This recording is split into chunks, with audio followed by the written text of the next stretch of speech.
there, welcome to another yarnspirations.com knit along. I am your host, Vicki Howell, and I am going to be showing you how to make this beautiful chill chaser hat. It's got a lush cable down the center with Irish moss stitch background and a twisted rib cuff, and it looks maybe a little bit harder than, harder's the wrong word. I want to say a little more challenging maybe than some of the hats that you might have worked on in the past. I'm guessing. We may not have met, so I don't know. But the cool thing is that it's actually not even worked in the round. It's worked flat. And I'm going to walk you through the other steps, which are deceptively easy. So we're going to get started. I'm going to dive right in and break it down into parts. So just a quick note, I'm actually going to be using circular needles for much of it. Please don't let that confuse you. I just prefer circular needles because they're easier on the wrists. They hold the weight, but we'll never be knitting in the round. To confuse the issue more, I may bring in straights just because I've broken this down to easy little bite-sized steps, which requires a ton of needles and a ton of step out. So I just gathered in my studio what I had. So to get started, you're going to cast on the amount of stitches that it calls for in the pattern. I'm working in smaller swatches so that it's easier for you to see, so the whole entire screen isn't taken over by a bunch of knitted fabric, but you can actually see the individual work. Alrighty, let's do this. So we've cast on the stitches to our smaller needles. So these are size 9s, which are 5.5 millimeters. Again, or not again, but you should always check gauge for anything that you ever want to actually fit you. I'm not a big swatcher, admittedly, if I'm working on something like a scarf or a blanket, because if it's off by an inch or two, I mean, who really cares? But for a hat, it kind of matters. So make sure you do a little swatch with your needles first to make sure that you're getting the amount needed of stitches per inch. Even a half stitch per inch can make a huge difference ultimately. All right, so with my smaller needles, I've cast on, and we're going to do the first row of the twisted rib pattern. And this one calls for, we start with a purl stitch. I should also mention that I am a thrower knitter or English method knitter. Whatever method you use, you should rock on. As long as it gets the job done, I'm in it. All right, so we've purled one. So here comes the twisted part. We're going to knit the next stitch as you would in any normal rib, but to twist it, we're going to knit through the back of the loop. So here would be the front, this is the back, and then you just knit it as you normally would. Okay, so I'm going to move the camera just a bit so you get a better angle. So then we're going to purl and then knit through the back loop. And you'll do that all the way to the end of the row. That's row 1. Row 2,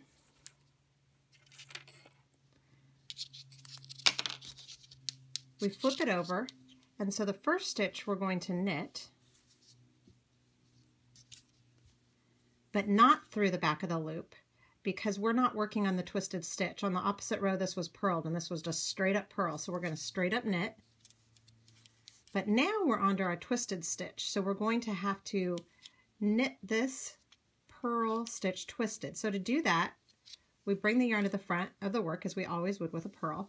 But again, instead of working in the front of the loop, we're going to work in the back. Purl.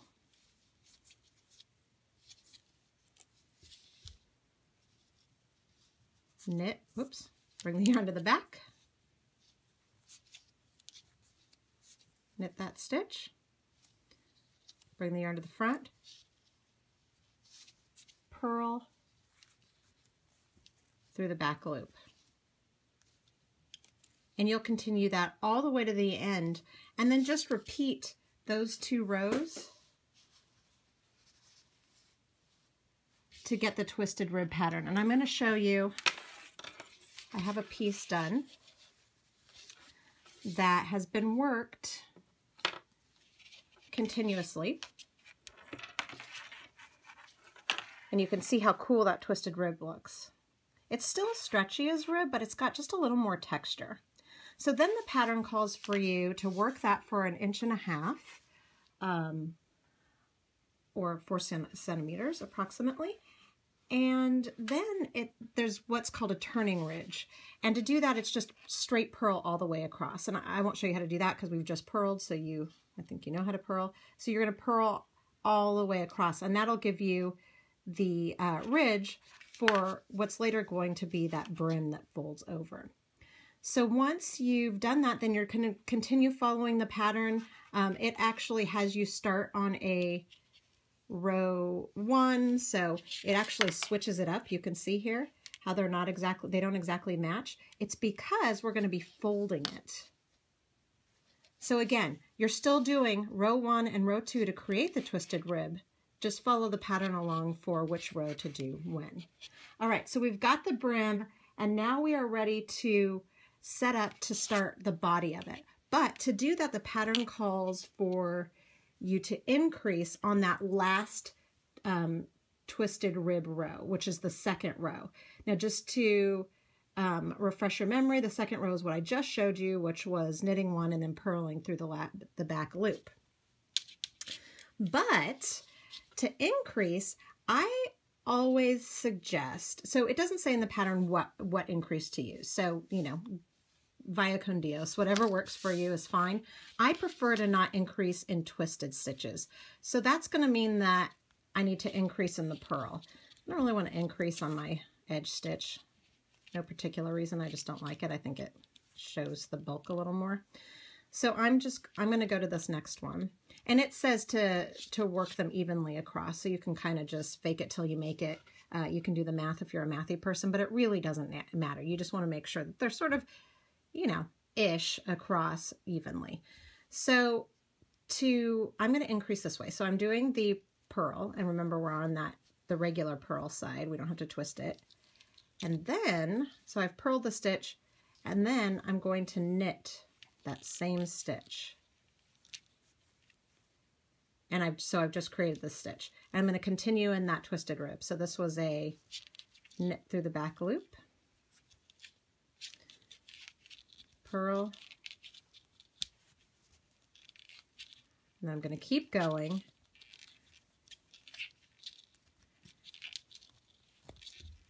And then I would continue increasing evenly. Now I'm working on a smaller swatch than your overall hat.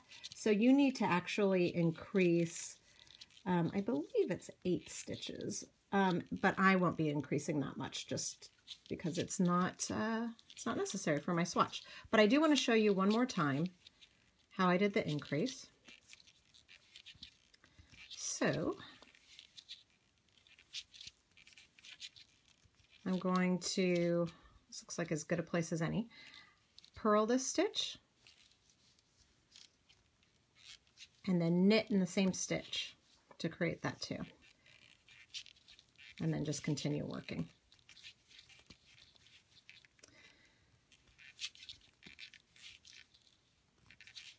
And again, if you have a way that works better for you, you should absolutely go for it. Whenever a pattern sort of gives you the loose suggestion of increasing evenly and they don't tell you exactly how to do it or when to do it, I'm a firm believer that there are great ways to do things, but if it gets the job done and you're comfortable with it, then rock on with your bad self.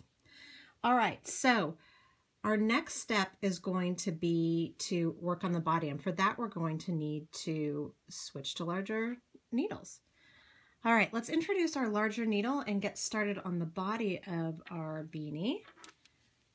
And this is also going to be where the action starts. We're no longer going to be doing the twisted rib. We're going to move on to the written instructions. Well, they're all written, but you know what I'm saying. And also bring in a chart. So let's do this. All right, so to switch needles, super easy. You just introduce the bigger needle and you just start working with it. That's all there is.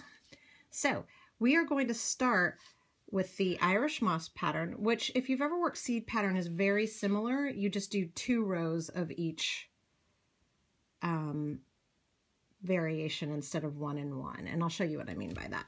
So we're going to start with a purl 1, knit 1, twice.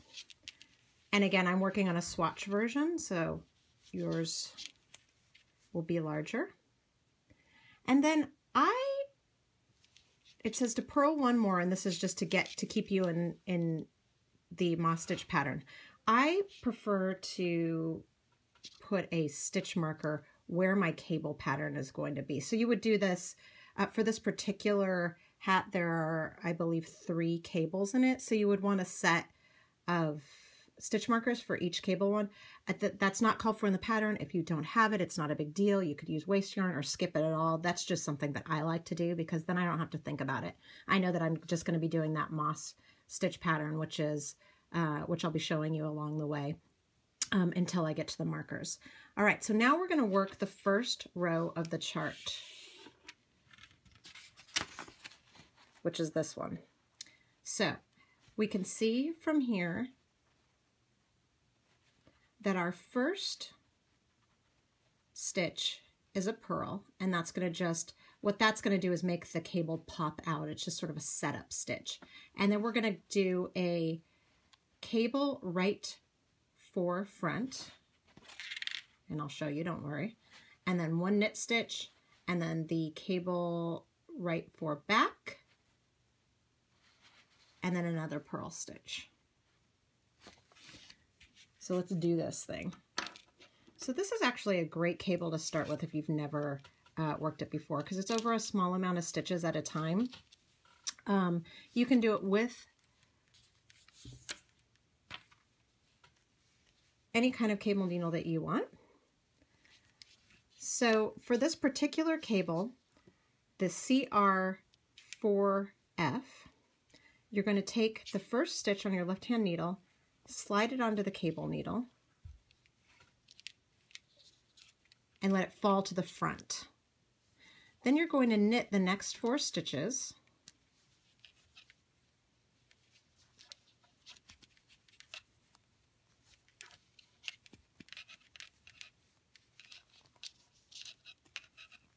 Oops, I'm sorry, the next 3 stitches. The whole entire cable goes over 4. And then you take that cable needle and you pick it back up, you set down your left-hand needle, and you're going to knit that last stitch right from the cable needle.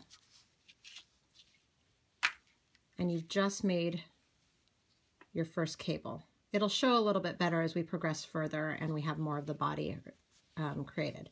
So then we're going to just knit the next stitch. That's just our center stitch that unites both cables in cably love. And then we're going to work on the CR4B. So for this one, we do the opposite. So we are going to slip those 3 stitches, the first 3 stitches, onto the cable needle and let them fall to the back. Knit that 4th stitch,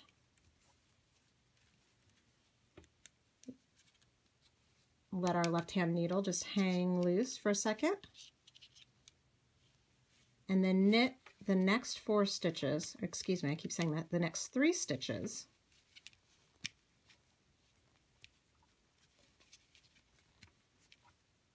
off that needle. And then on the chart, remember it said to do, we're bookending our cables with that purl stitch.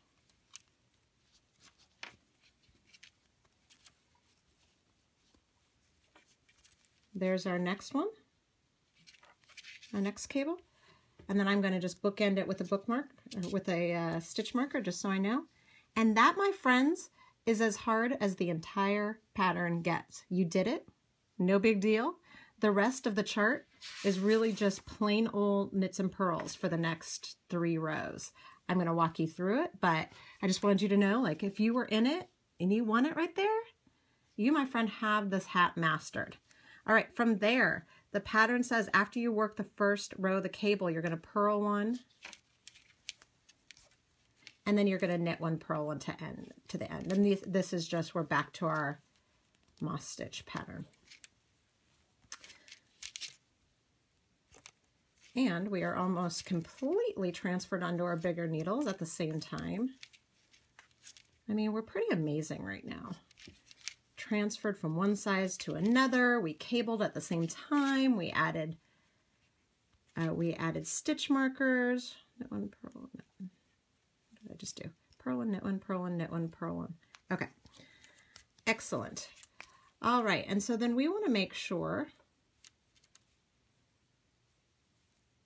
1, 2, 3, 4, 5, 6, 7, 8, 9, 10, 11. Yep, we have 11 stitches within that cable pattern. So we can ditch our smaller needles, and now we are able to move on to row 2 of our stitch pattern. I'm going to set that aside.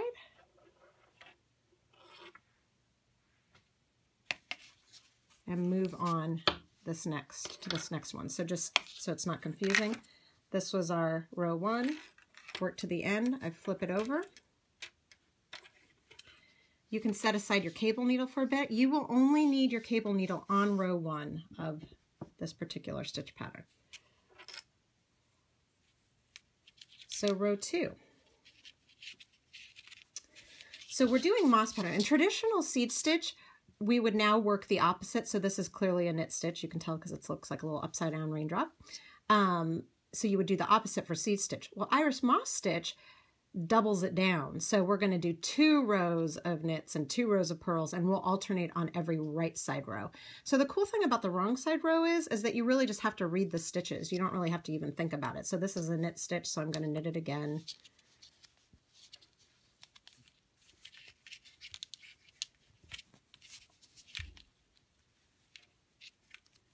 Purl stitch, knit stitch, purl stitch, knit stitch. We got to our marker, which means we're at our cable chart.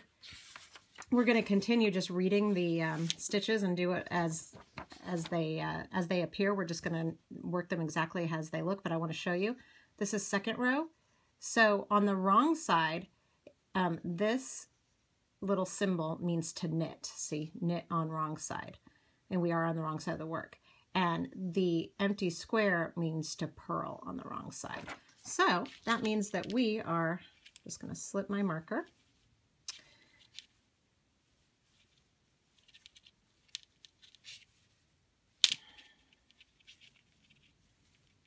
Yep. And I'm going to knit.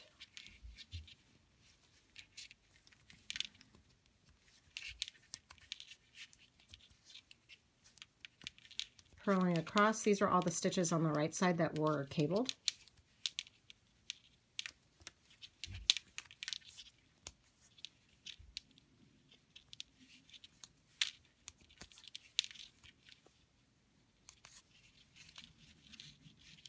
And this is our end stitch. Slip the marker, work it all the way to the end. So purling all the purl stitches, knitting all the knit stitches. The wrong side rows are kind of like a wee vacation, so just go with it. Yay! Okay, we're going to move on to row 3 next, which is another right side row, but I want to show you this other piece. This particular swatch, I went ahead and worked a few repeats because, as with anything in life, if you step back and look at the bigger picture, you can really see things coming together. And I wanted you to see, because it's a little difficult close to the edge to see the cables, but as you work these 4-row repeats, I mean the stitch pattern, and I'll be showing you, where I'm about to show you 3, we'll go to 4 obviously, you can really see how cool it looks, and you can see this bed of Irish moss stitch coming together. So what I want to show you on row 3 is as I mentioned earlier, every right side row is when you switch up the moss stitch pattern. So we had just worked these 2 rows, which on the right side look like 2 rows of purls and 2 rows of knits. So now we're going to switch it up. So now we're going to knit 1, purl 1. In other words, knit the purl stitches, purl the knit stitches into the marker until you get to the marker. And that kind of closes It's like a ceiling and a floor to our previous two rows. It looks really cool. It's a really nice solid texture stitch. All right, and then you get to your stitch marker. You're going to slip that. You're always going to purl this one on the right side though, because this is creating that little indentation which makes your cables pop. And again, bring in that chart again. We only cable on row 1, so we're still smooth. We're smooth and easy. It says to purl all the stitches on the right side, this symbol, and then knit across, and then purl the last one. So I'll just show you a couple stitches of this. I think you get the gist, but you're just gonna, you know, continue knitting straight.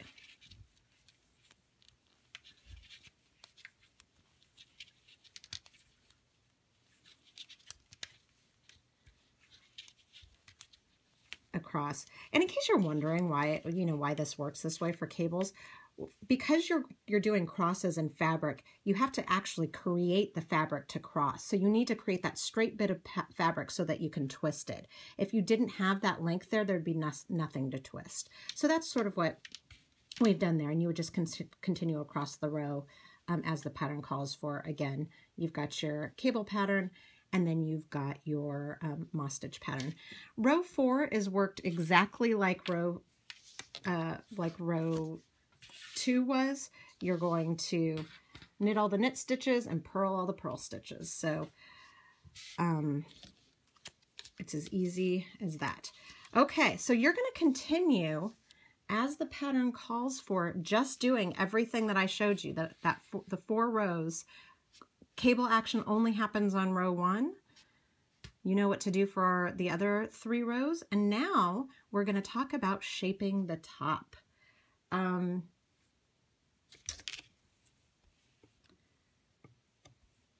You work your moss stitch. And in the pattern it says pat across 4 stitches. What pat across 4 stitches means work in the established pattern until for as many stitches. Whenever you read that in the pattern, that just means continue, like keep on with your keeping on until they tell you differently. So we've done that, and then it says to purl 2 together. So for us, because we chose to use a marker, that means that we're going to be purling together the stitch before and after the marker. You can either like slip it off and take the marker off and then put it back on, or you can just do this and avoid the marker altogether. You're going to insert your needle through the stitch before and after the marker, purl them together, and just let that marker slip off and ditch it. And then you would go ahead and you would do the cable, and I'm going to totally blow your mind right now, which I hadn't even planned to do, so get ready. But I'm going to show you how to do this. This would be row 1 of your cable pattern, but I am going to show you how to cable without a cable needle. So let's do this. Let's get ready. All right, so if you don't want to use a cable needle, and I often do not, I just find it slows me down. I don't know why I'm in such a hurry all the time, but you know, we've all got our things. The first stitch for this is you're supposed to put it on a cable needle and hold it front, right? Well, you can also just pinch it with your fingers. And because you're working with this particular yarn, either a wool or an acrylic like this one, it's not really slidey, so you don't have to worry about losing the stitch. I don't know that I would do this with a yarn that had like a rayon or something really silky where it would be easier for the stitch to just drop. There's enough fiber here that it kind of grabs. So then you just place the stitch that was hanging out back on your needle and knit it. And holy cow, our cable's done and we never even picked up a cable needle. Kind of awesome. All right, so that's all there is to that. So you're going to continue decreasing as it calls for that first row of shaping. All right, so the next thing that we're going to do is move in my other. Oh, and here's a great example. Okay, so my needle fell out, but look at, because of the way how well this particular yarn holds its form, my live stitches are just flying in the wind, and I'm not even worried about it because they've really just held their shape perfectly. So I don't know, that may or may not give you a little bit of extra breath to be able to think about considering cabling without a needle, but no pressure. It's just one of those things. All right, so from here, I'm going to show you how to how you're going to decrease over this cable section. So I've already, for this row, I've worked my, pattern stitch as we just discussed earlier. And now it's time for me to decrease over this cable pattern. So to sort of stay in pattern so it's not all jumbly, we want to knit 2 together. Once. And then twice. And then we've got our middle stitch. Let's just go ahead and knit that normally. But then we've got 4 more cable stitches, right? So let's knit those 2 together.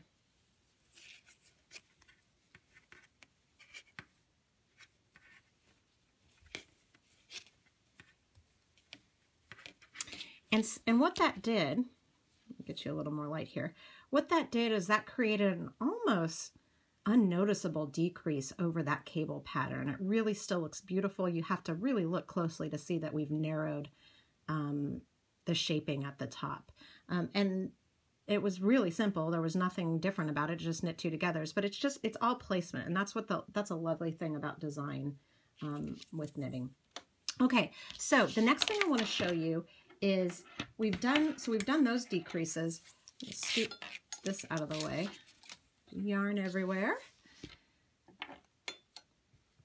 But now I want to show you how to do a double decrease so that it continues to be symmetrical. We've done these decreases over here where we decreased twice over on one side, continued with just that center stitch to keep the integrity of the stitch pattern, and then we decreased twice on the other side. But now we need to decrease so that they all come together towards the center. We need to unite them. And so to do that, we need to do what's called a double decrease. And on the stitch pattern, it is a slip-1 or SL1, knit 2 together, K2 tog, PSSO, which means pass, slip, stitch over. So I'm going to show you how to do that. So slip-1, you always slip a stitch purlwise unless the pattern tells you otherwise. And then I'm going to knit the next 2 stitches together. And then that stitch that I slipped before, I'm going to pass that stitch over and let it drop off. So I've just decreased 2 stitches right there, and it's created that nice center decrease, so it's not leaning one way or the other. It remains true to the stitch pattern. All right, you've got this. You now know everything to do to continue decreasing, and you'll end up, and I'm going to just talk for a bit while I switch this to a needle, because this, I think 9 sets of needles was when I ran out. But I just want to show you, you'll continue as the pattern suggests to decrease. I have this just on a stitch holder. You will not do this, but there you go. And then you're going to snip the yarn and leaving at least a 6-inch tail. I like 6 inches just because it gives you enough to weave in the ends later. And then you're going to take a tapestry needle. I like this, I like the ones with the little curved end, just makes things a little bit easier. And you're going to slip it off and pull that tail through. So you could do it one at a time, or you could feed it all the way through.